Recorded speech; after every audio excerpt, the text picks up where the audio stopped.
Bienvenidos, amados y amadas, a tu programa Cristo Viene.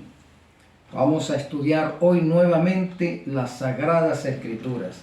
Vamos a conversar acerca del bautismo de Jesús y qué importancia tiene para nosotros en nuestro tiempo. Bueno, te invito a que oremos. Vamos a pedir la unción del Espíritu Santo sobre ti y sobre mí. Querido Consolador, nuevamente nos remitimos a ti, Señor, para suplicarte la unción que prometes cuando estudiamos las Sagradas Escrituras. Capacítanos, Señor, en el discernimiento y glorifícate sobre nosotros. En el nombre de Jesús, nuestro Salvador, te lo suplicamos. Gracias, Jesús, por interceder por nosotros en este sentido, y en tu nombre lo suplicamos con humildad. Amén. Muy bien, mis amados. Vamos a leer allí en el libro de San Lucas, el capítulo 3, y vamos a analizar estos textos para ver qué podemos aprender de ellos. Capítulo 3, versículos 21 y 22. Nota cómo dice: aconteció que cuando todo el pueblo se bautizaba, es decir, todas aquellas personas que iban al río Jordán a escuchar las prédicas de amonestación de San Juan el Bautista, tomaban la decisión de bautizarse.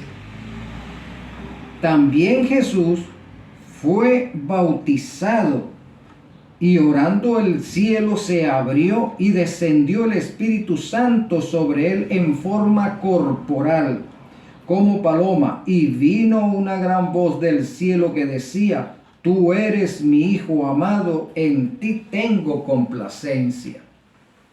Muy bien, allí tenemos el relato de el doctor Lucas, y nos está diciendo que Juan bautizaba a todas aquellas personas que, siendo tocadas por su prédica, siendo tocadas por el Espíritu Santo, tomaban la decisión de bautizarse. Te recuerdo que el bautismo es un pacto personal con Cristo. Ese pacto implica obediencia, amor primeramente, obediencia, lealtad y fidelidad a Cristo. Eso es lo que significa ese pacto. Y pues, comenzando desde allí, ese pacto solo lo puede realizar la persona en forma consciente, una persona que sepa por qué lo está haciendo, cuál es el objetivo de hacerlo. En este sentido, un infante no tiene ese poder de decisión todavía. Un bebé no tiene esa facultad de discernir qué es bueno, qué es malo. No tiene desarrollada la facultad para entender lo que está haciendo, para qué, por qué. Y se necesita pues que el individuo tenga desarrollado su sistema racional para que tome esa decisión, esa importante decisión.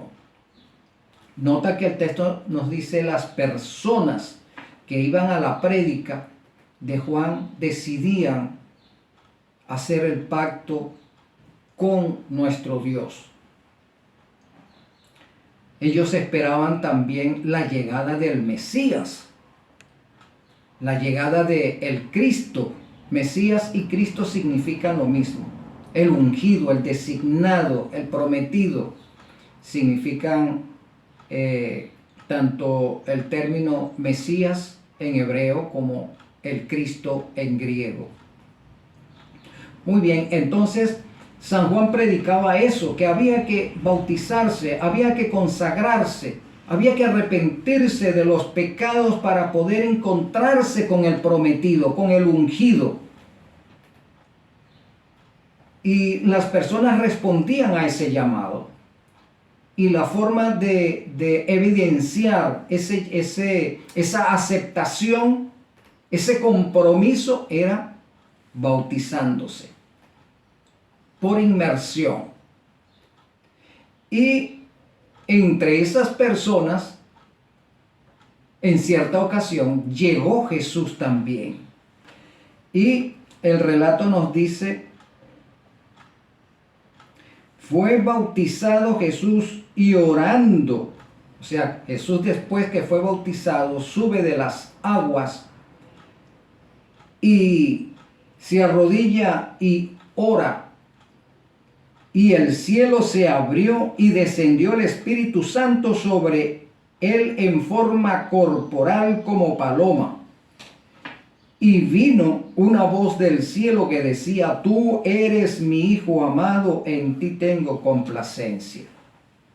Estos dos textos también nos aclaran algunas situaciones referentes a ese argumento de la corriente evangélica que se autodenominan solo Jesús, que no, o los unicitarios, que no creen en las terceras personas de la deidad, sino que creen solamente en un Dios que no está conformado por tres personas, como es el Padre, el Hijo, Verbo y el Espíritu Santo.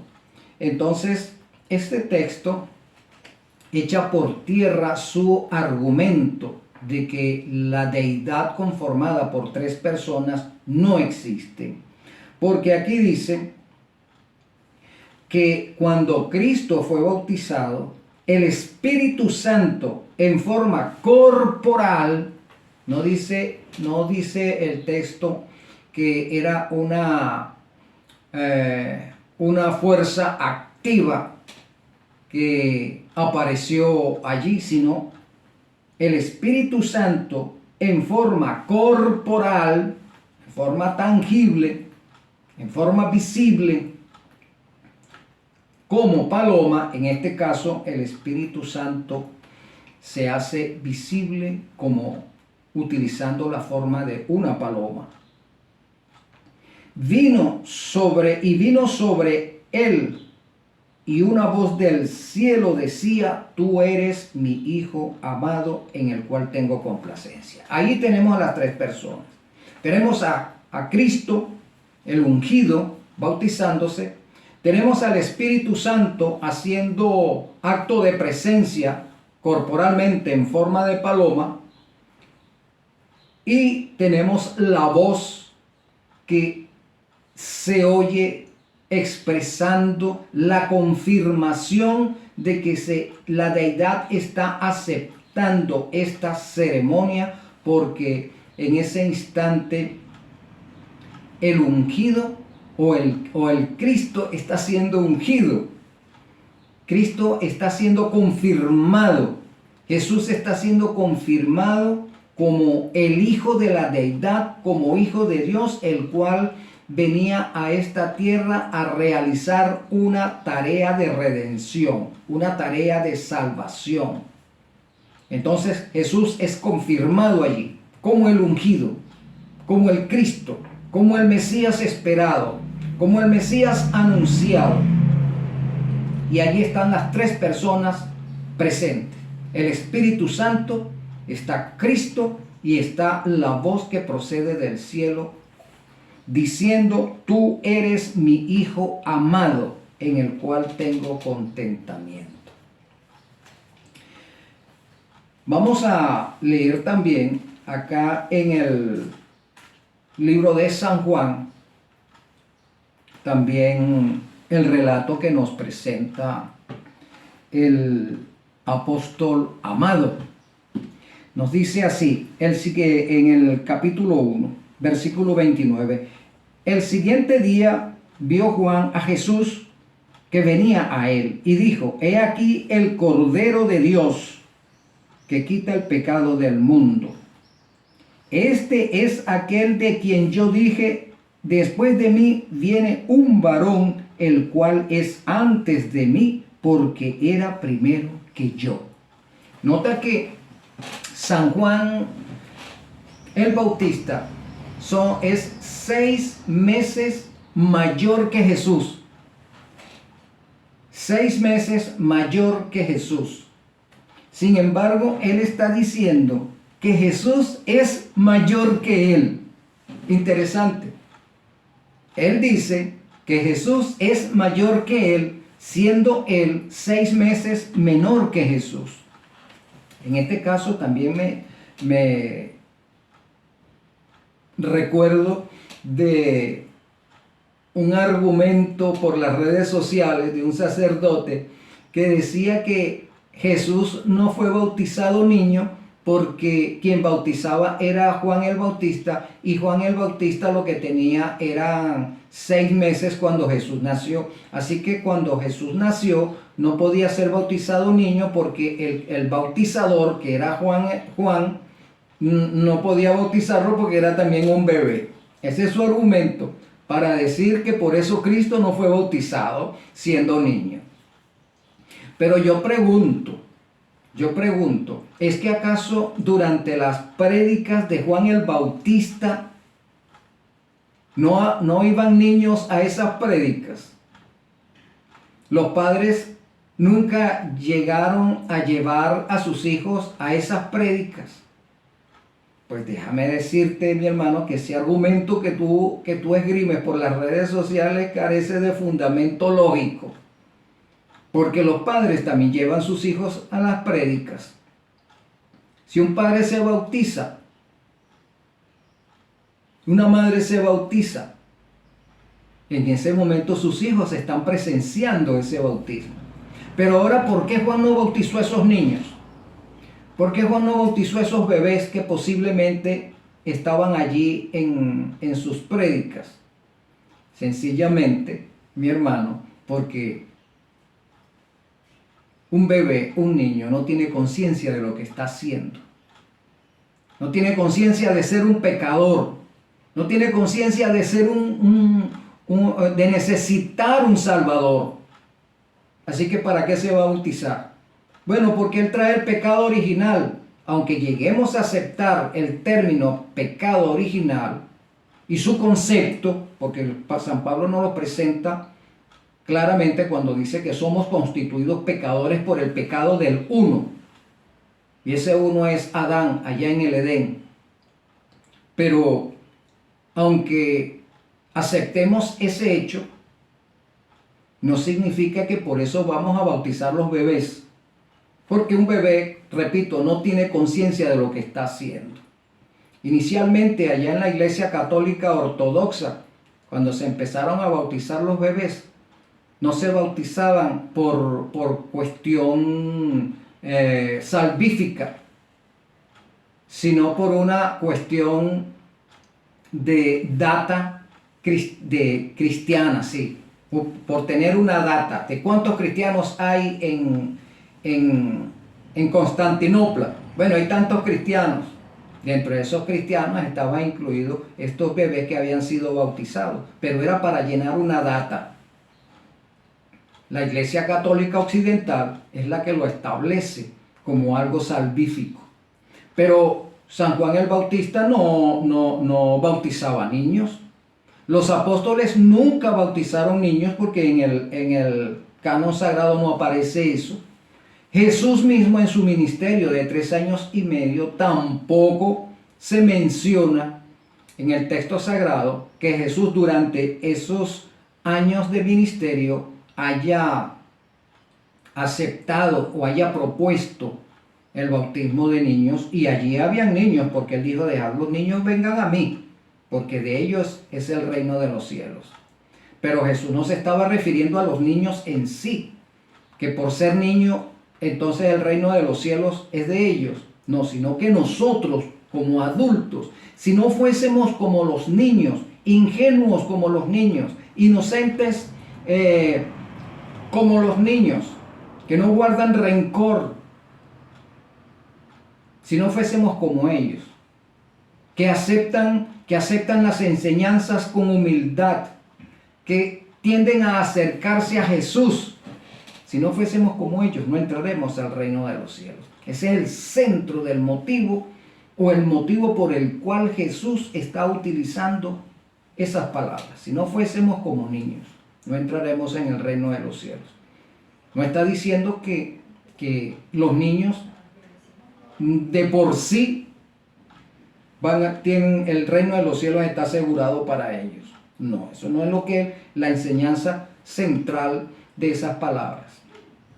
Ahora, repito, en las prédicas de Juan el Bautista también estaban los niños. Pero San Juan el Bautista nunca bautizó niños. Jesús nunca bautizó niños. Los apóstoles nunca bautizaron niños. ¿De dónde viene la idea esa de bautizar niños? Ya lo acabamos de decir.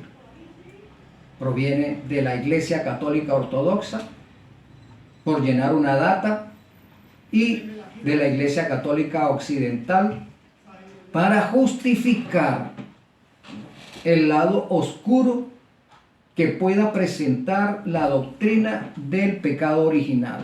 Ese fue su escudo, ese fue su justificativo para introducir esa falsa doctrina. Repito, no significa que el concepto del pecado original no exista. No, sino que fue utilizado como justificativo para introducir una herejía en el cristianismo. Pero vamos a seguir leyendo acá lo que nos dice San Juan. Este es el Cordero de Dios que quita el pecado del mundo. Este es aquel de quien yo dije: después de mí viene un varón, el cual es antes de mí, porque era primero que yo. Fíjate que él no está diciendo porque él es primero que yo, sino porque él era primero que yo. O sea que San Juan está llevando a Jesús hacia la eternidad en el pasado. Él era primero que yo. Y yo no le conocía. Es decir, estos dos hombres eran primos, eran familia, y no se conocieron a lo largo de su vida, sino en ese momento en que Jesús fue a donde Juan para que Juan lo bautizase. Y nota también que ese momento en que se conocieron fue muy corto, porque luego Juan el Bautista es aprehendido por Herodes y encarcelado, y días después es asesinado por orden de Herodes.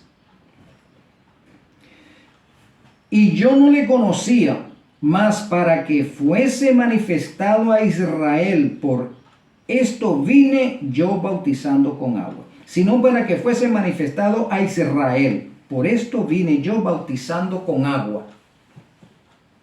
También dio Juan testimonio diciendo: vi al Espíritu que descendía del cielo como paloma y permaneció sobre él. Entonces San Juan está diciendo, Juan el Bautista está diciendo: vi al Espíritu Santo que descendía sobre él. Y él está dando ese testimonio. Entonces, ¿cómo es que podemos decir que el Espíritu Santo no existe, sino que el Espíritu Santo es una fuerza, es una emanación. Si la palabra nos está diciendo que Juan vio descender al Espíritu Santo y permanecer sobre Jesús. Aquí lo dice, y permaneció sobre él. Y yo no le conocía, pero el que me envió a bautizar con agua, aquel me dijo, nota lo siguiente, Juan el Bautista está volviendo a repetir, y yo no le conocía, pero el que me envió a bautizar con agua, me dijo, sobre quien veas descender el Espíritu y que permaneciere sobre él, ese es el que bautiza con el Espíritu Santo. ¿Quién era ese que estaba enviando a Juan el Bautista a bautizar? ¿Quién? La deidad, Dios mismo. Dios mismo. Recordamos que Dios son tres personas. Dios no es una persona, son tres personas. Esa es la doctrina de la deidad, la doctrina de la Trinidad. La palabra Trinidad, repetimos, no existe por ninguna parte del canon sagrado, pero el hecho de que no exista la palabra no significa que no exista el concepto, no significa que no exista esa verdad. Entonces, la misma deidad, el mismo Dios, le ordena a Juan el Bautista a bautizar con agua y le dijo, y sobre aquel sobre quien descendiere y permaneciere el Espíritu Santo, a ese has de bautizar. Él es el que bautiza con el Espíritu Santo. O sea, tú bautizas con agua, pero el que viene detrás de ti, el Verbo encarnado, ese va a bautizar con el poder del Espíritu Santo. Eso es lo que está diciendo. Ese esa persona viene autorizada por el Espíritu Santo. Esa persona tiene la anuencia del Espíritu Santo. Esa persona va a trabajar conjuntamente con esta otra persona de la deidad. Con el Espíritu Santo trabajarán los dos en función de la salvación de la humanidad.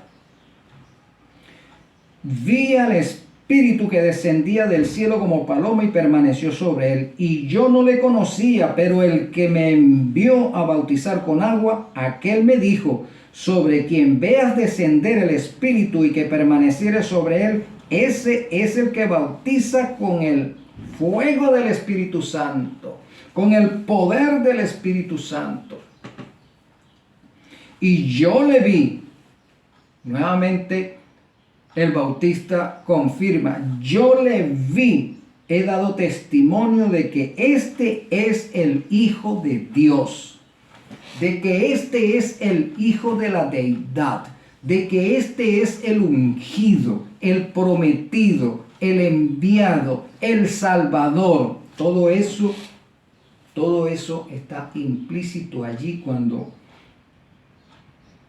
Juan el Bautista dice, este es el Hijo de Dios, que hemos estado esperando. Cuando le dicen a Juan, le preguntan los fariseos, bueno, ¿y tú quién eres? ¿Tú eres el Cristo? Dice, no, yo no soy el Cristo. Yo soy, como dice, o como dijo Isaías, yo soy la voz que clama en el desierto y prepara el camino para la llegada del Mesías. Así lo declara claramente Juan el Bautista. Ahora, pero ¿cuándo se instituye el bautismo de niños en la Iglesia católica? Bueno, algunos han declarado que fue originado por un tal Hipólito de Roma, al cual le han atribuido algunos escritos y tal, pero es que resulta que los escritos de Hipólito están en entredicho. No se tiene, no hay una seguridad de que lo que haya dicho Hipólito en el tercer siglo haya sido cierto. ¿Por qué? Porque nosotros sabemos que la Iglesia Católica no se le puede creer nada. ¿Por qué? Porque la Iglesia Católica a lo largo de nuestra historia ha incurrido en elaborar escritos, en elaborar documentos para justificar algunas acciones o para justificar todas sus acciones políticas y doctrinarias. Eso lo sabemos.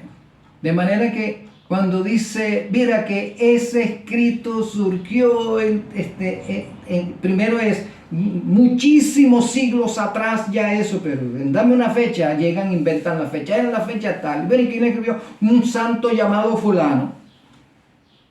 Dijo así. Entonces, así sucede con un tal Nicolás, un invento de la Iglesia Católica para justificar a Santa Claus. Asimismo, para justificar el bautismo de niños, han esgrimido estos argumentos de que fue una propuesta de este tal Hipólito de Roma, y también lo acuñan con este otro escritor famoso, Orígenes, por el siglo III. Y nosotros sabemos pues que la Iglesia Católica se origina en el siglo IV, se origina la Iglesia Católica. Antes de eso, del origen de la Iglesia Católica, podemos hablar acerca de la Iglesia primitiva, la cual después del último discípulo, el cual era Juan el teólogo, cuando murió Juan en el año 100, la Iglesia cristiana comienza un proceso de degradación, un proceso de apostasía, en la cual menciona el apóstol San Pablo cuando habla acerca de la segunda venida de Cristo, y menciona pues que Cristo no va a venir si no se manifiesta antes la gran apostasía y el hombre de pecado, el hijo de perdición. O sea que primero iba a originarse la apostasía dentro de la iglesia. ¿Cuál era la apostasía? Que los nuevos creyentes, o sea, a partir del siglo II, se iban a introducir dentro de la iglesia unas cuantas herejías y unos cuantos maestros gnósticos, unos que San Pablo y San Juan los llama hombres perversos, y se iban a introducir dentro de la iglesia con algunos argumentos heréticos, e iban a contaminar a toda la cristiandad con esas nuevas enseñanzas.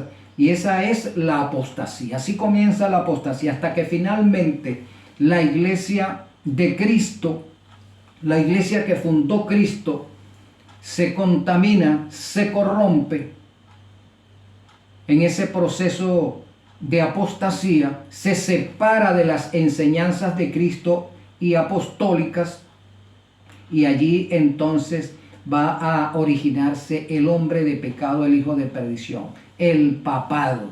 Entonces ahí hay un proceso de apostasía. Durante ese proceso de apostasía, esa convulsión del engaño, combatiendo contra la verdad, y todo esto sin olvidar pues por supuesto el conflicto entre el bien y el mal. No podemos separarnos de la doctrina del gran conflicto, porque para poder entender lo que sucede dentro del cristianismo tenemos que acordarnos que existe Satanás, que existe el mal, que existe el pecado. Todo eso forma parte del gran conflicto, ¿no? Y el Espíritu Santo batallando para impedir que las doctrinas verdaderas no sean corrompidas, para impedir que el canon sagrado no sea violentado, para impedir que el pueblo del Señor, que se mantiene fiel a sus enseñanzas, persevere y subsista o sobreviva Entonces, todo eso forma parte del gran conflicto. El Espíritu Santo batallando contra el mal. Y cuando dejamos de ver la doctrina del gran conflicto, ya Satanás gana la victoria, porque cualquier viento de doctrina que se acerca a nosotros, pues puede engañarnos. Ese proceso de apostasía comenzó desde ese momento, desde ese año en que muere San Juan. San Juan, el teólogo, fue el último baluarte que impedía que las herejías se introdujesen y se sentaran dentro de la iglesia. Pero al morir él, bueno, ya sabemos cómo lo que sucede. La iglesia cae en apostasía, la iglesia se separa de Dios, se separa de las enseñanzas de Cristo, y Satanás va tomando terreno hasta que finalmente la iglesia primitiva parece que desaparece, y Satanás entonces origina su iglesia. Y esa iglesia que Satanás origina se llama la iglesia católica, la iglesia universal, porque San Pablo nos dice, y es de origen satánico, se llama cristiana, se sienta en el trono de la se sienta sobre la cristiandad y se hace llamar Dios. En este caso, que hace llamar Dios se refiere al papado, que se hace llamar Dios, pero la iglesia que se origina en el siglo IV con ese calificativo de iglesia universal o católica, es catalogada a partir de ese momento como la madre de los creyentes. Entonces está la madre de los creyentes, que para nuestro tiempo y al estudio, a la luz profética, encontramos que esa es Babilonia, la madre de las rameras, y tenemos también al papado, que es el hijo de perdición, el hombre de pecado, que se sienta sobre la cristiandad y se hace pasar por Cristo. Bueno, mis hermanos, eso a grosso modo de lo que hemos aprendido hoy, pues que el bautismo de niños no está sostenido en la Biblia, por muchos argumentos que busque que justifiquen ese hecho. Pues desafortunadamente para los hermanos que siguen creyéndole a estos pastores o sacerdotes que siguen promoviendo los engaños de Satanás, los conducirá a la perdición. Bien, mis amados, vamos a orar para terminar con nuestro programa en esta hora. Querido Consolador, gracias por acompañarnos en esta conversación. Te rogamos, Señor, que sigas abriendo nuestro conocimiento, confirmándonos en la fe, acompañándonos en el tránsito de nuestra santificación, en espera de la segunda venida de nuestro Salvador. Queremos colocarnos en tus manos para que obres ese milagro en nuestras vidas y nos prepares, Señor, para ese acontecimiento. En tu nombre, Jesús, lo agradecemos. Amén. Bien, mis amados, que el Señor te bendiga y te guarde. Un abrazo.